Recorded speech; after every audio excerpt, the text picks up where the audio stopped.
Welcome to this week's Money Metals podcast, helping gold and silver investors during these treacherous times. Now, here's this week's market wrap with commentary and analysis from the company voted 2015's Precious Metals Dealer of the Year in the U.S., Money Metals Exchange. Welcome to this week's Market Wrap podcast. I'm Mike Leeson.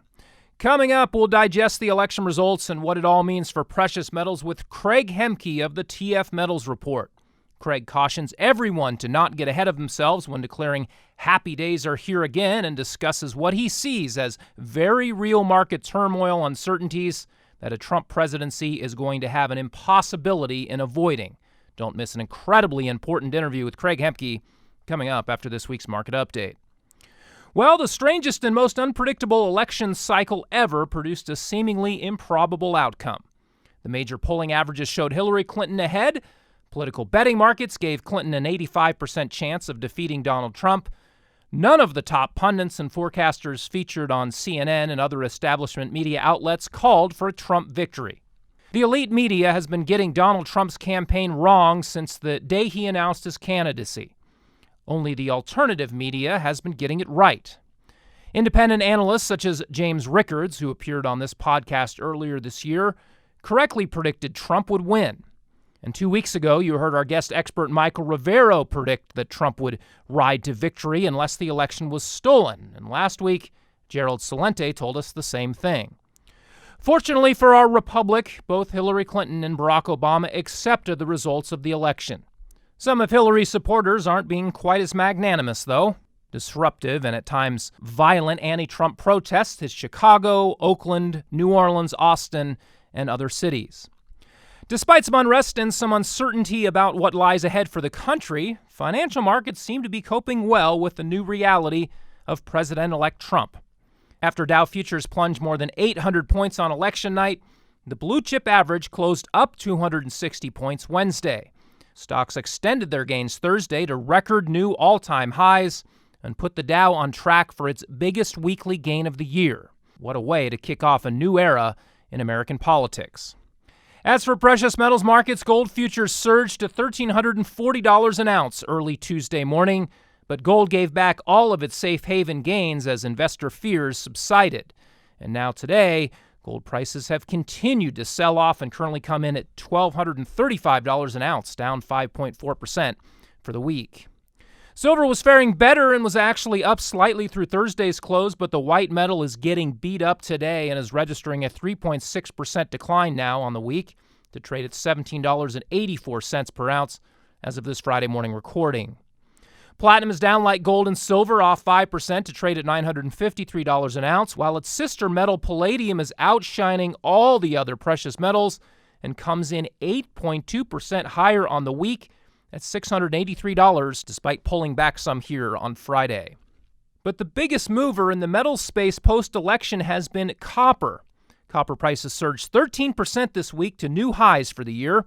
The economically sensitive base metal is moving on expectations of a Trumpian surge in infrastructure and construction spending.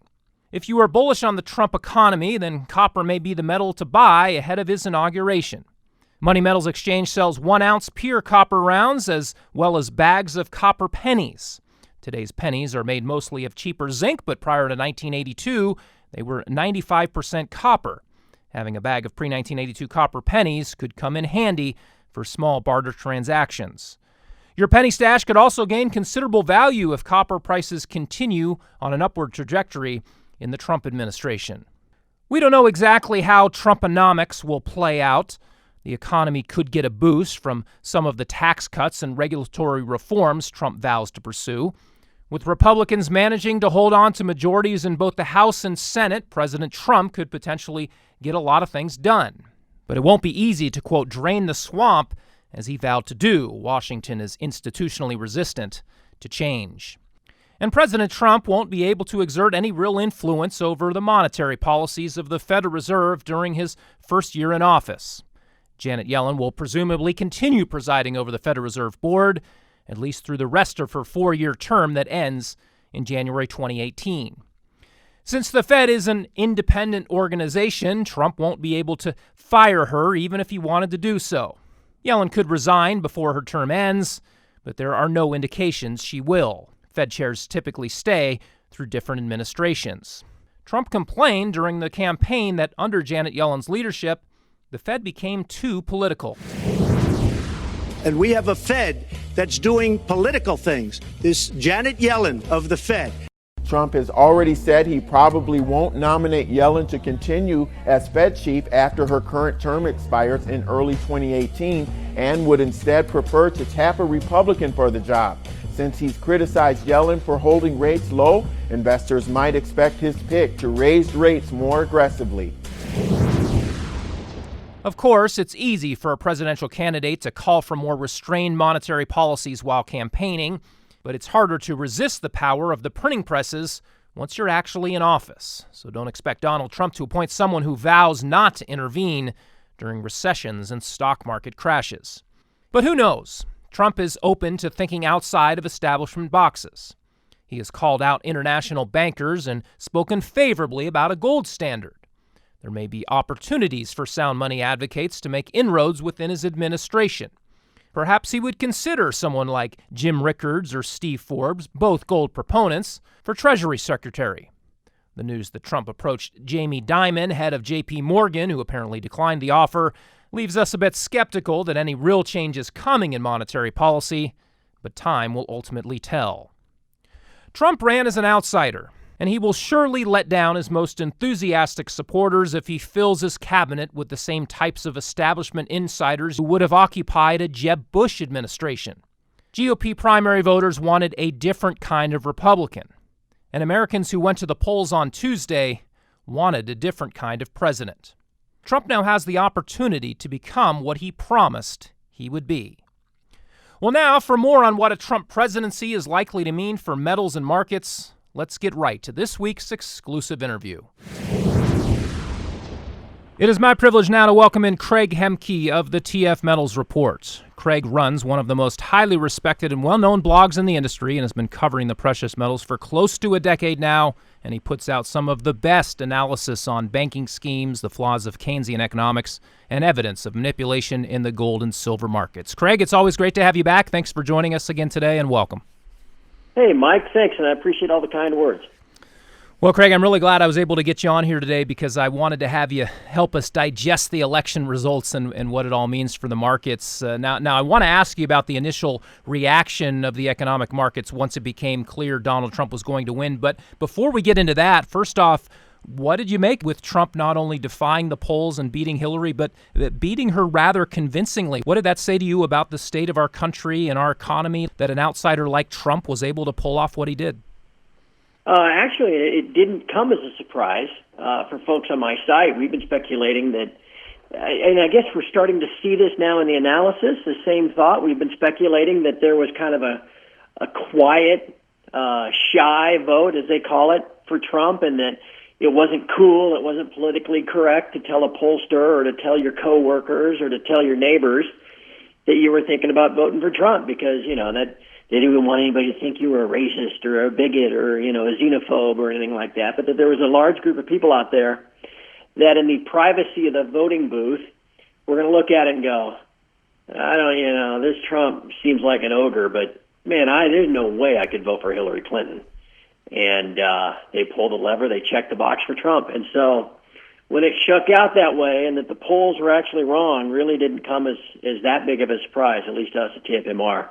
Now, to make forecasts now from here, I think is a fool's errand. I'm reading a lot of stuff here on Thursday about, now it's assured that there's going to be big inflation and higher interest rates and infrastructure spending, and that means the stock market's going to 20,000. Man, I think, like I said, that's a fool's errand. People getting way out over their skis, thinking that they know one day after Trump was elected what's going to happen now, not only in the next 4 years, but even in the next 4 months. It's going to be a real interesting period of time here, Mike, and we all need to be paying attention.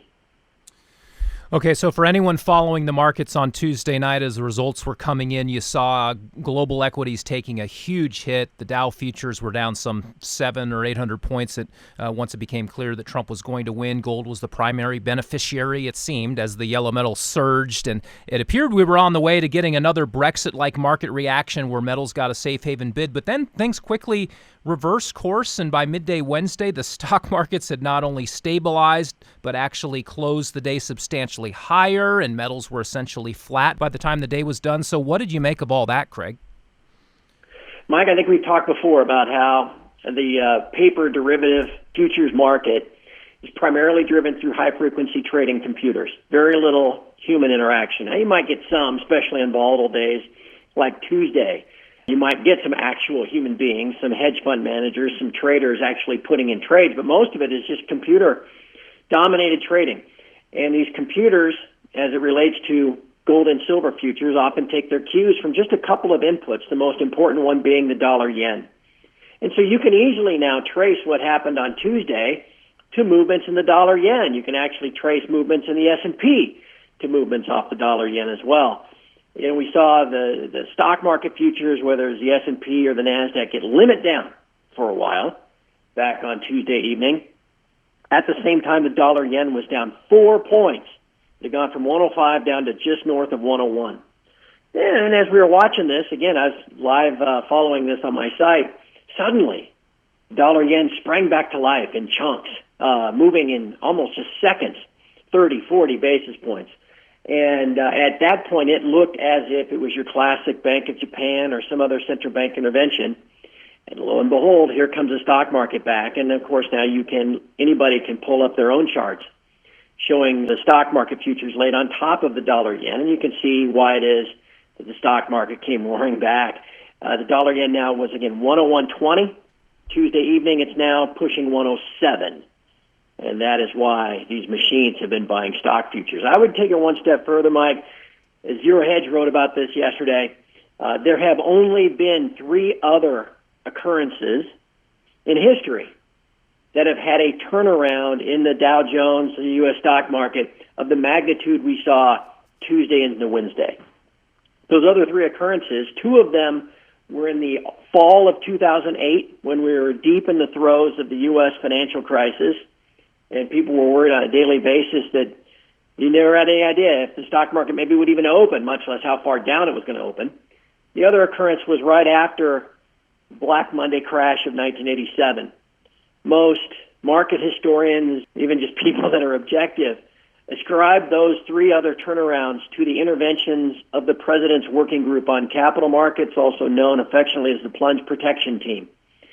In those previous 3 occurrences, if that was all Plunge Protection Team action, I don't know why anybody would assume anything different for what happened Tuesday into Wednesday.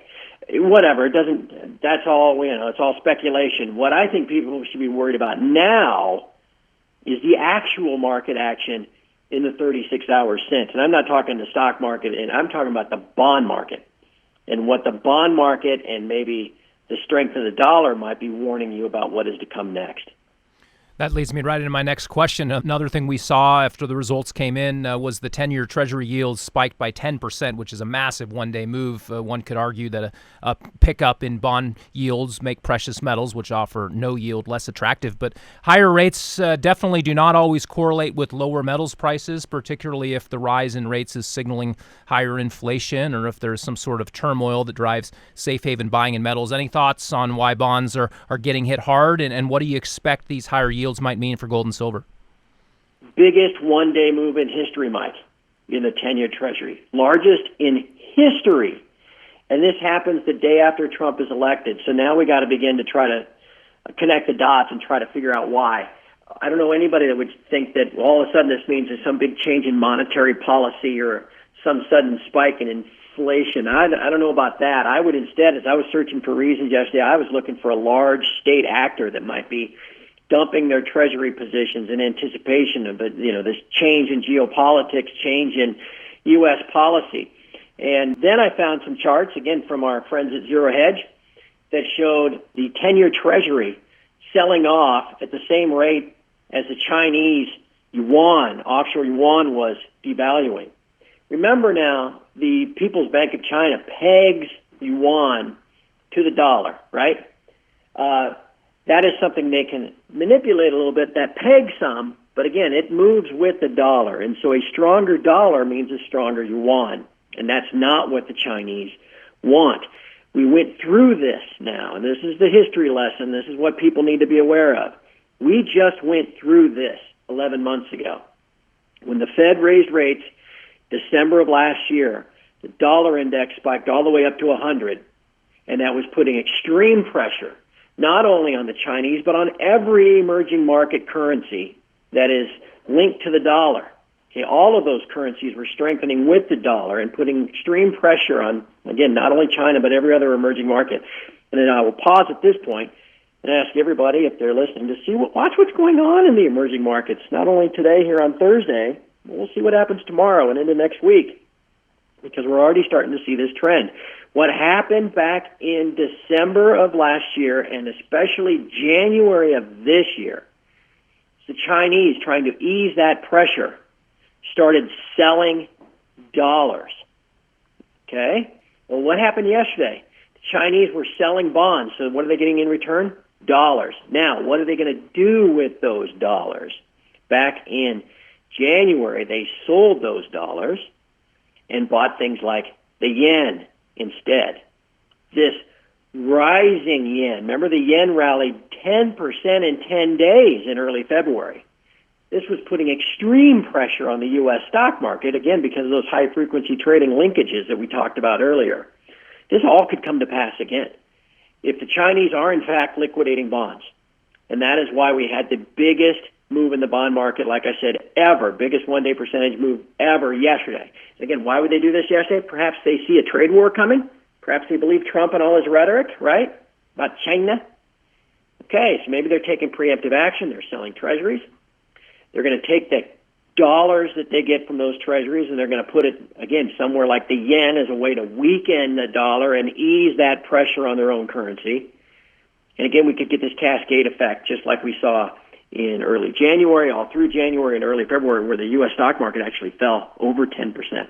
So, again, this is all speculation, but that's all anybody else can do at this point. And I'm just astonished here, 2 days after the election, the level of people that are utterly confident now that they can see the future.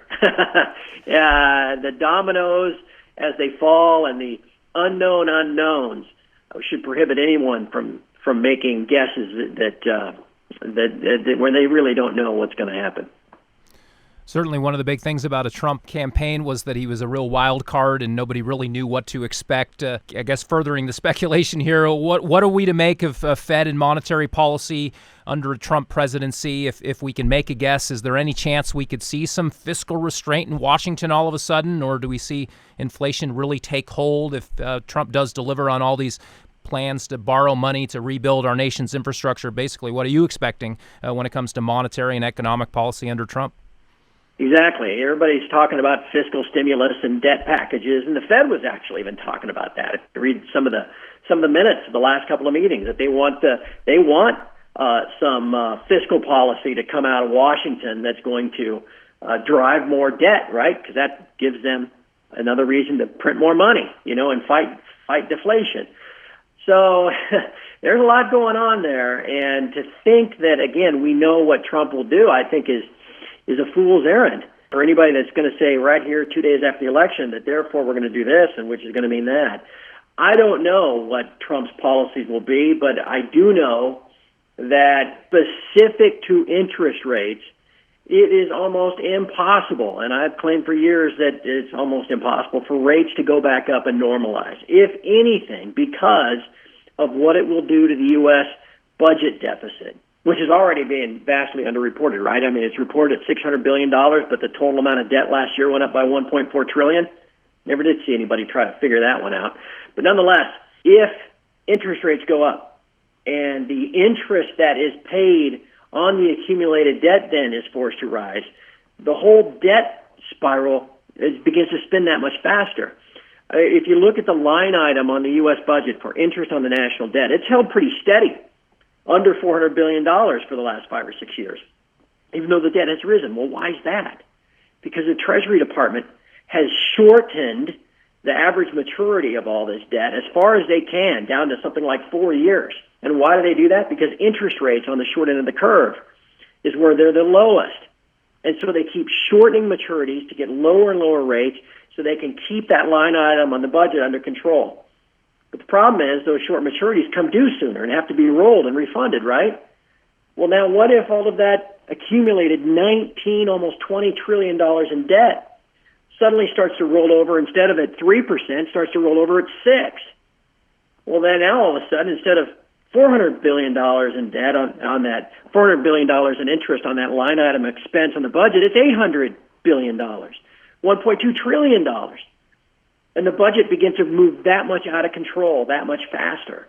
And so this idea that somehow rates are going back up, and I'll take it one step further, Mike. How about all the folks out there, and again, derivatives aren't necessarily my area of expertise, but how about all the folks out there that discuss, and I think rightly so, the idea of all the banks and the hedge funds and everybody else, insurance companies, pension funds, that have been buying up all of this global debt, even junk bonds down here, just desperately searching for yield. Well, now with rates rising, the value of those bonds as they're marked to market every day is plunging dramatically. And what if you've taken those bonds and you've levered them up 10, 20 times?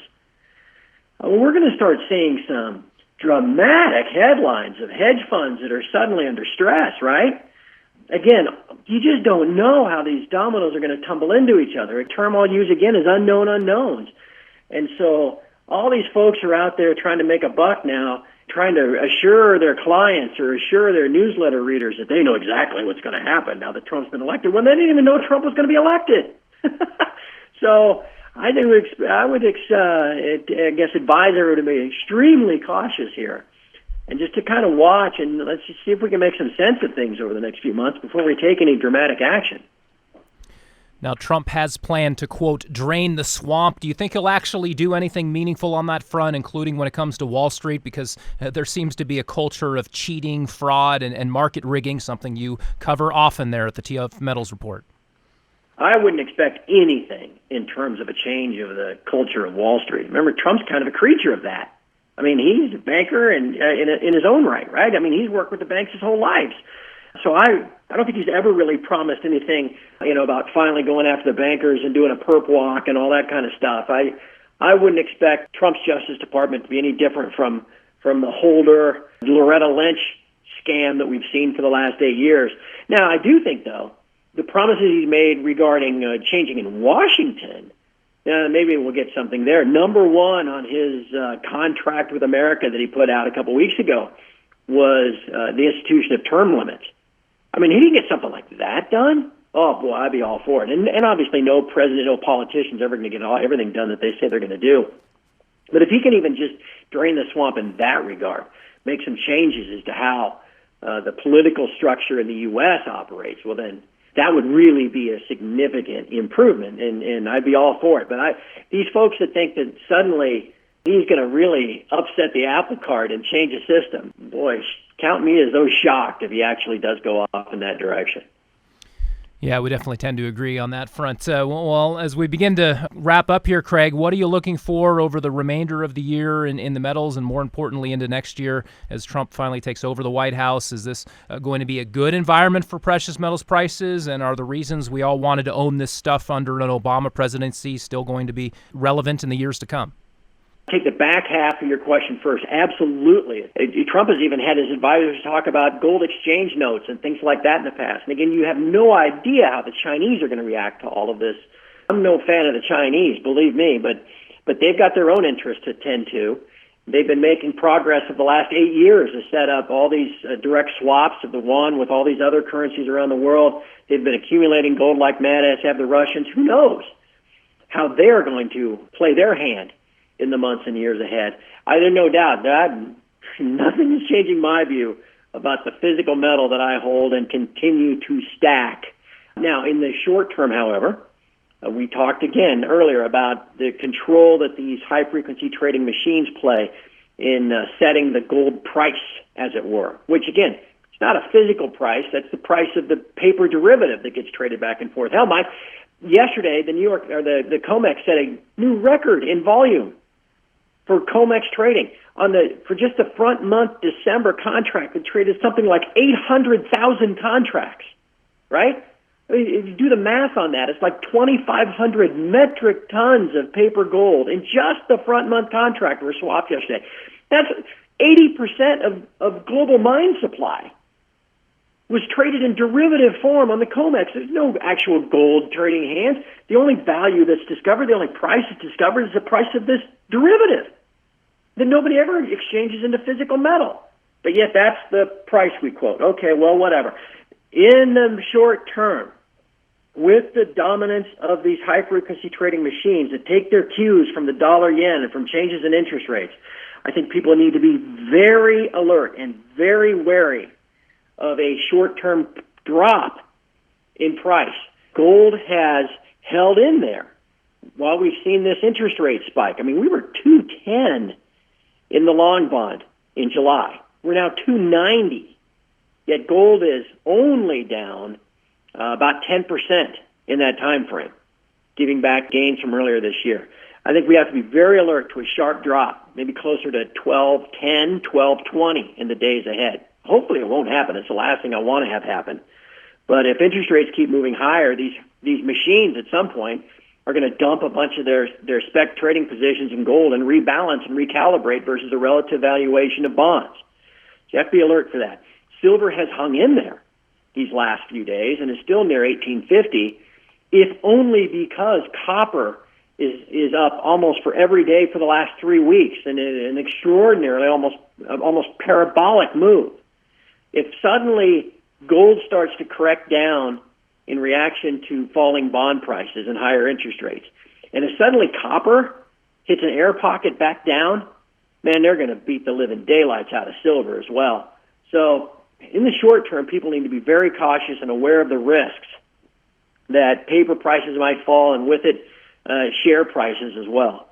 In the long term, nothing has changed, and nothing. Man, it's the old Charlton Heston line. They're going to have to come pry my gold and silver out of my cold, dead hands, Mike. Nothing has changed, and people should be contacting your firm and using any drop in price to continue to accumulate the real thing, because the price that you're seeing is just the price that's determined by derivative trading. The real metal is what you want, and it continues to be your only protection from all of these unforeseen events that are coming. And boy, nothing that has happened in the last couple of days should change that.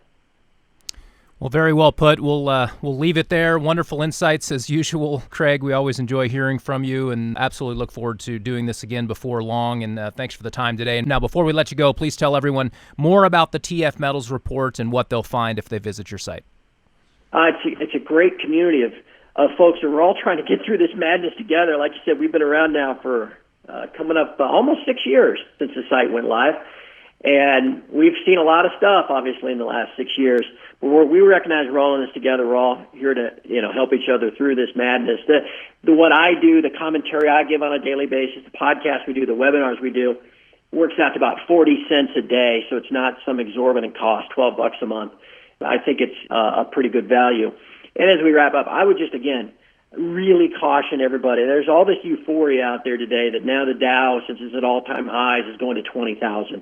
I would offer a contrarian view. If the Chinese are, in fact, dumping treasuries, raising dollars, and now going to take those dollars and put them someplace else, that stress that's on all emerging market currencies could very well lead to a repeat of January. Just pull up a chart. If anybody's forgotten, I realize we were talking 10 months ago, and people have short attention spans. But go back and look at what was happening in January.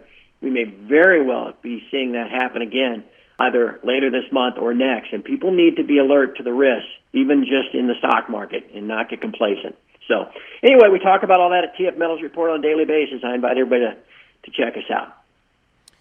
Yeah, certainly interesting times ahead for sure. Going back to January and February there, those were, of course, very good months for precious metals, as they were the beneficiary of a lot of that trade that you're talking about there with the Chinese. So perhaps that repeats itself. We'll have to see. Well, excellent stuff once again. Thanks so much, Craig, and I hope you enjoy your weekend. We'll talk to you again soon. Mike, always a pleasure. All the best. Well, that will do it for this week. Thanks again to Craig Hemke. The site is tfmetalsreport.com. Definitely a fantastic source for all things precious metals and a whole lot more. We urge everyone to check that out, and you'll want to check it out regularly for some of the best commentary on the metals markets that you will find anywhere. And be sure to check back here next Friday for our next weekly Market Wrap podcast. Until then, this has been Mike Leeson with Money Metals Exchange. Thanks for listening, and have a great weekend, everybody. Thank you for joining us for this week's Money Metals podcast. Be sure to come back next week. And don't forget to subscribe to our podcast through iTunes for answers to all of your questions, or to discreetly and securely buy or sell gold or silver coins, bars, and rounds. Call 1-800-800-1865 or visit www.moneymetals.com. Our knowledgeable and no-pressure specialists are standing by between 7 a.m. and 5:30 p.m. Mountain Time, Monday through Friday. Or you can lock in your order online, 24 hours a day, 7 days a week.